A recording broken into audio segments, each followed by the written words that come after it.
Why do the powerful treat us like we're stupid? Like goldfish with 5-second memories? Or is this something that power just does to people the moment they seize it? Are they openly spitting in our faces now? In any case, will someone somewhere please explain to me why powerful people share as a trait the belief that their past somehow disappears from our collective consciousness like so much chalk dust wiped from a blackboard?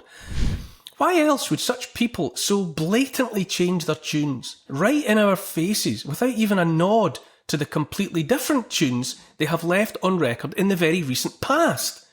What are we, the little people, supposed to understand from the rapidly changing official narrative regarding the fabled Epstein client list, the little black book he was supposed to have kept, and which high-profile figures like Pam Bondi, Kash Patel and Dan Bongino in the oh-so-recent past, before they were anointed as Attorney General and Director and Deputy Director respectively of the FBI, insisted until they were blue in the face that the FBI was holding and keeping from the public? What are we supposed to make of the joint announcement from the Department of Justice and the FBI that there is no such list? Loud and clear we have had it from the DOJ and the FBI that, quote, as part of our commitment to transparency, the DOJ and FBI have conducted an exhaustive review of investigative holdings relating to Jeffrey Epstein. To ensure the review was thorough, the FBI conducted digital searches of its databases, hard drives and network drives, as well as physical searches of squad areas, locked cabinets, desk closets and other areas where responsive material may have been stored. This systematic review revealed no incriminating client list. There was also no credible evidence found that Epstein blackmailed prominent individuals as part of his actions. We did not uncover any evidence that could predicate an investigation against uncharged third parties. After a thorough investigation, FBI investigators concluded that Jeffrey Epstein committed suicide in his cell at the Metropolitan Correctional Centre in New York City on August the 10th, 2019. Close quote. US podcaster Candace Owens, among those who had been awaiting the release of what had for so long been described as the Epstein client list, has described what is happening now, the top-down insistence that there's nothing to see here, as nothing less than gaslighting. Gaslighting, as we have learned in recent years, is the attempt to make a person think they've gone mad, as a way to make them forget or otherwise disregard what they've previously thought to be true. In fact, what is true. A litany of recent years has been, once you see it, you can't unsee it. It seems to me that for some reason I need explained to me that the opposite is also true, especially in the case of the newly powerful, those who were once proud poachers but that are now gamekeepers instead. That equal and opposite truth is, once you stop seeing it, you never see it again. Just to be clear, in both cases, the it in question is the truth. The change of tune is so jarring, so discordant with what was said by so many for so long. A reasonable person might think a magic wand had been waved, utterly transforming the understanding and opinions of the people, so otherwise inexplicably altered right before our eyes. In his response to the DOJ-FBI joint statement this week, another US podcaster, Glenn Greenwald, detailed with forensic attention to detail the way some newly powerful people, made powerful by the latest Trump administration, have so quickly learned to forget their old tunes and to sing new ones that are 180 degrees in the opposite direction. Once you stop seeing it, remember, you never see it again, especially if your new job depends on it. Hello, I'm Bev Turner. Now, it can feel like the money in our bank accounts at the moment does not keep up with the cost of living, and maybe there's a solution. I'm here today with the CEO of TallyMoney, Cameron Parry. Cameron, what is TallyMoney? Well, Bev, with TallyMoney, you get a current account and a debit card, but instead of pounds, you use milligrams of gold as your everyday money. So why gold? Gold traditionally is a great store of value. It has, on average, gone up at over 11% per annum for the last 25 years against the pound. It's tripled in value in the last decade. And in the last 2 years alone, it's increased by 50% against the pound. Banks' savings products just can't compete with that level of growth. But this isn't just about gold. This is about a currency that you guys have created at TallyMoney. Explain it to me as though I'm an idiot. So, look, people need to be able to hold their earnings and build their savings in a money that retains its value and remains in their legal control and remains theirs to access, away from government control. Great. You had me at not exposed to government control. You should feel safe and happy with your money. You should have peace of mind the more money you see in your bank balance, and that's the type of thing we're trying to deliver and give people choice in the type of money they get to use every day. Brilliant. Thank you so much, Cameron. Thank you.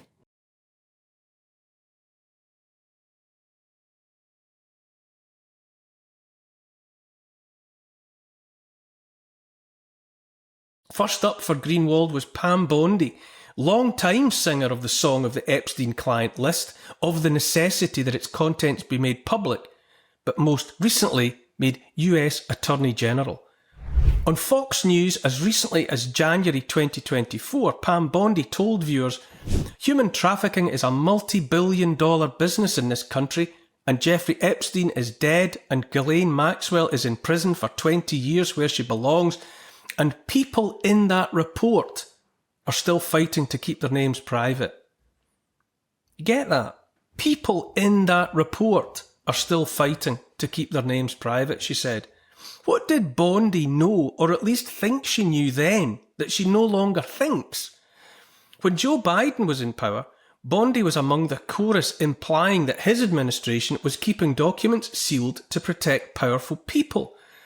Then, as Greenwald pointed out this week, on February the 21st, 2025, by which time Pam Bondi had been confirmed as Attorney General, and again on Fox News, she was asked by the news anchor, the Department of Justice may be releasing the list of Jeffrey Epstein's clients. Will that really happen? To which she replied, "It's sitting on my desk right now to review. That's been a directive by President Trump." "Have you seen anything that you said, 'Oh my gosh'?" asks the anchor. All smiles, she replies, "Not yet." Along with others paying attention to those words, it seemed abundantly clear, at least to me, that the anchor was specifically referring to an existing list of names of Epstein's clients. Further, it seemed plain to me that when she replied that it was sitting on her desk, that the it in question was a list of names in some form. But then time moved on, and the song, as songs apparently do for the newly powerful, changed.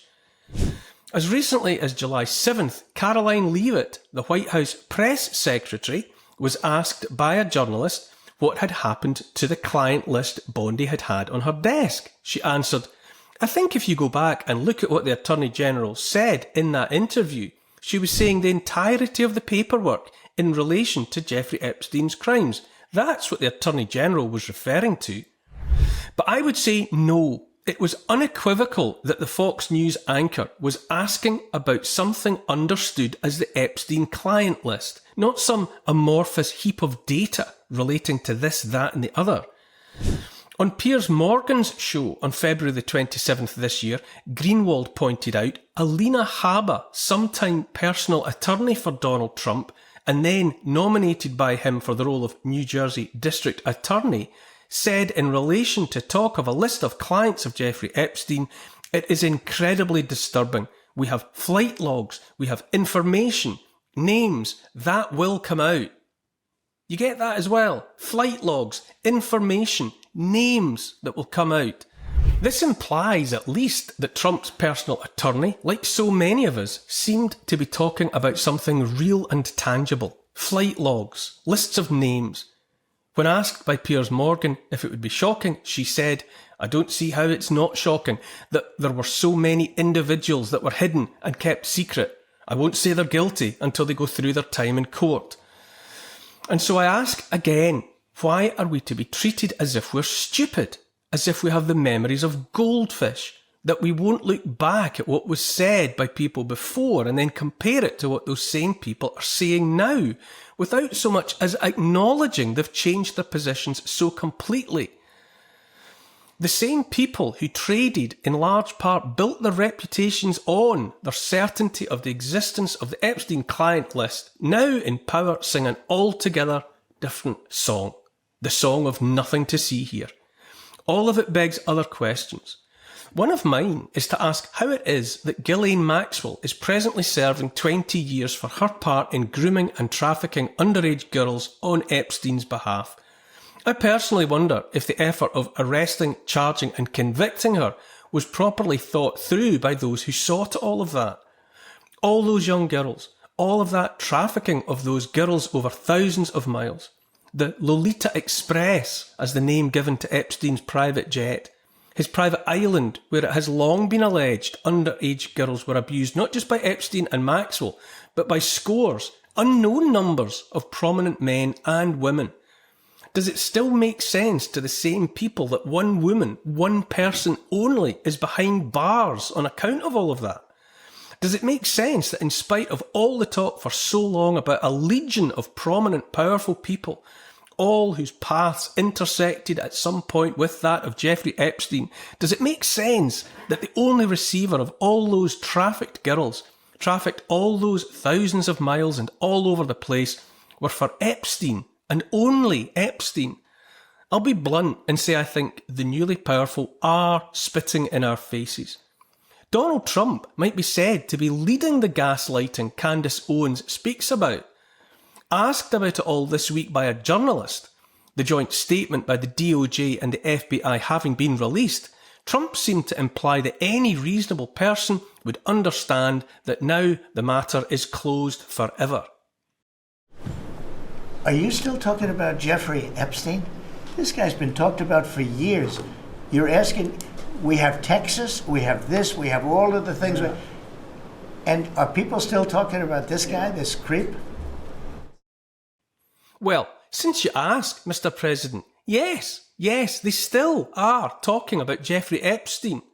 Until 5 minutes ago, you too were talking about this creepy guy and those associated with him. It's my opinion that now you've started gaslighting, started insisting there's nothing to see here, that people will continue to talk about Jeffrey Epstein for a very long time, and that they will reasonably conclude on account of gaslighting from the top that the cover-up must be even bigger than they thought. I say a reasonable person might see that the most important message being transmitted by latest events in relation to the legend of the Epstein client list is not even for us, the little people. More particularly, I say, it's a message from the newly powerful to the rest of the powerful, and the message is this: don't worry, we've got your back. And it's precisely because of what you did, what we know you did, that your names are safe with us. If they're telling you there's nothing to see, it means it really is worth seeing. If they're telling you to stop talking about it, shout about it.